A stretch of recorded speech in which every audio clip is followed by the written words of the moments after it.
और यहाँ पे आप कार्यकर्ता को भड़का रहे हो, हिंदू मुस्लिम करने को लगा रहे हो। अभी मन की बात नहीं चाहिए, युवा की बात बोलो। ये जो लोग है ना, ये रिटायरमेंट पे आ चुके हैं। ये जो सत्ता में बैठे लोग है ना, इनको कुछ लेना देना नहीं है। आपके लड़के, आपके नेताओं के लड़के ये बाहर सीख रहे हैं, वहाँ पे पढ़ रहे हैं। अडानी, अंबानी, अगर इनका निकाल दिया जाए, इनको साइड किया जाए जीडीपी में से, तो देश में कुछ बचता ही नहीं है। हम यहाँ पे आज जंतर मंतर पे कॉकरोच जनता पार्टी के प्रोटेस्ट में आए। यहाँ पे एक चेहरा देखने को मिला जो कि बहुत दूर से यहाँ पे आए हैं। भैया कहाँ से आए हैं आप? मैं छत्रपति शिवाजी महाराज के स्वराज्य की भूमि महाराष्ट्र से आया हूँ। और मैं पिछले मतलब 20 तारीख से मैं इस प्रोटेस्ट में, इस आंदोलन में सहभागी रहा हूँ। तो आप यहाँ पर 20 तारीख से मौजूद हैं। आपने यहाँ पे क्या क्या चीजें देखी?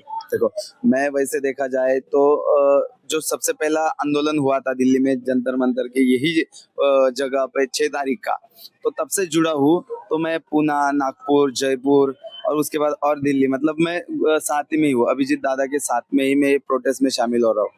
बात एक ही है बस कि शिक्षण व्यवस्था है, शिक्षण प्रणाली जो है, सिस्टम जो है, उसमें करप्शन बहुत बढ़ गया है।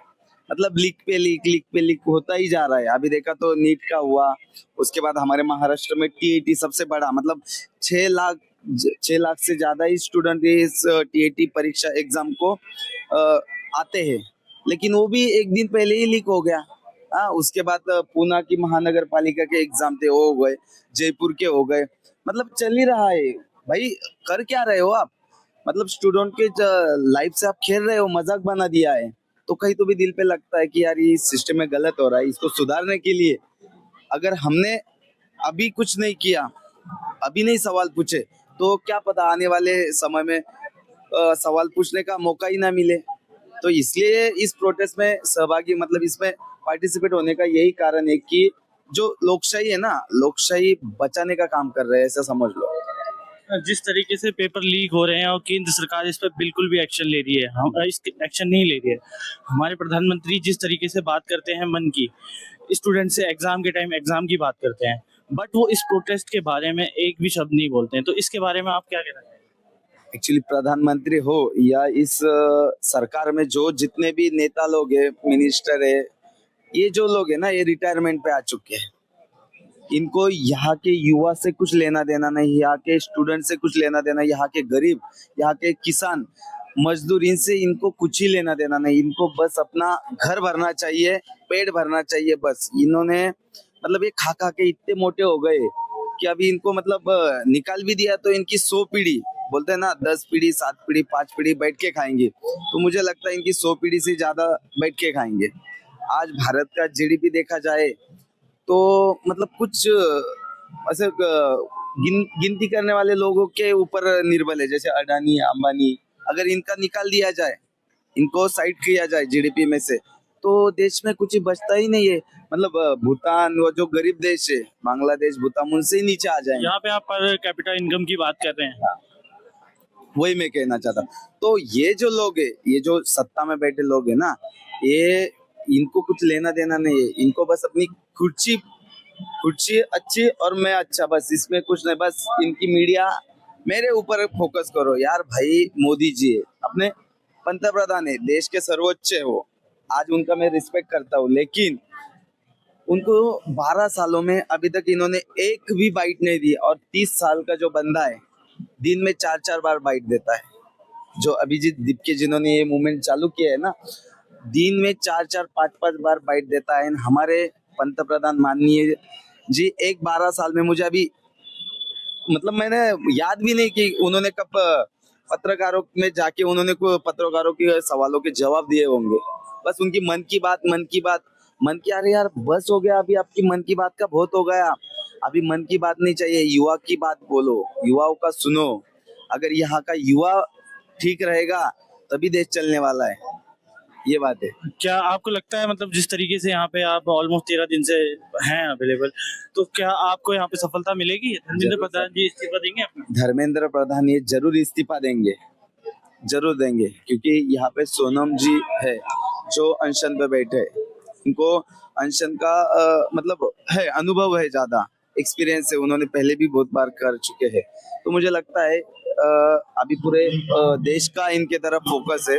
पर एक बुरा ये लगता है कि जो भी नेशनल मीडियाज है, जो बड़ी बड़ी मीडियाज है देश की, वो एक भी इसमें आ नहीं रहा, प्रोटेस्ट में दिखा नहीं रहा। हाँ, लेकिन यहाँ गलत क्या हो रहा है, अगर छोटा सा गलत कुछ हो जाए तो उसका बात का पतंगड़ कर देते हैं मीडिया।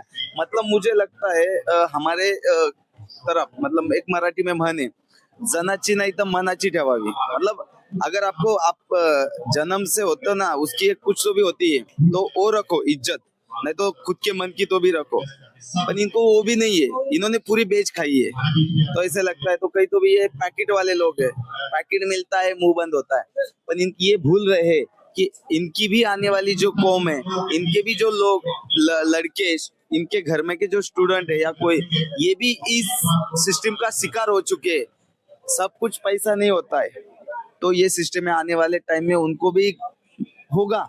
जो लोग है इस मीडिया क्षेत्र में है, उनको भी गलत लगता है, लेकिन वो भी मजबूर है।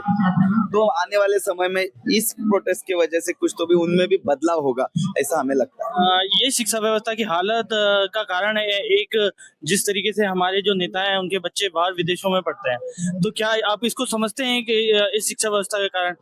हाँ जरूर।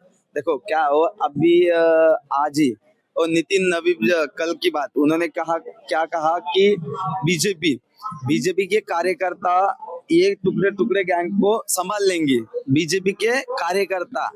अरे भाई, आपके लड़के, आपके नेताओं के लड़के ये बाहर सीख रहे हैं, वहां पे पढ़ रहे हैं, और यहाँ पे आप कार्यकर्ता को भड़का रहे हो, हिंदू मुस्लिम करने को लगा रहे हो। मतलब आपको, अरे हमारी छोड़ो, समझ लो हम देशद्रोही है। यहाँ पे जो प्रोटेस्ट कर रही है आपके हिसाब से देशद्रोही है, लेकिन आपके साथ जो है, आपके पक्ष का जो कार्यकर्ता है, उसको आप झगड़े करने को लगा रहे हो। अरे बोलिए ना कि नितिन, अभी संभाल लीजिए वो जंतर मंतर पे जो लोग है, तो नितिन गडकरी साहब का जो लड़का है, उन्होंने उनको संभाल लो, उनका सफाया करो। या कोई हो, देवेंद्र फडणवीस की कोई लड़की या लड़का कोई हो, तो उनको बोलो कि वो सफाया करो। कोई अमित शाह का लड़का है, उनको कहो सफाया कर दो। यार, आप कार्यकर्ताओं पे झगड़ा लगा रहे हो, मतलब मरेगा तो कौन? इनका कार्यकर्ता मरेगा।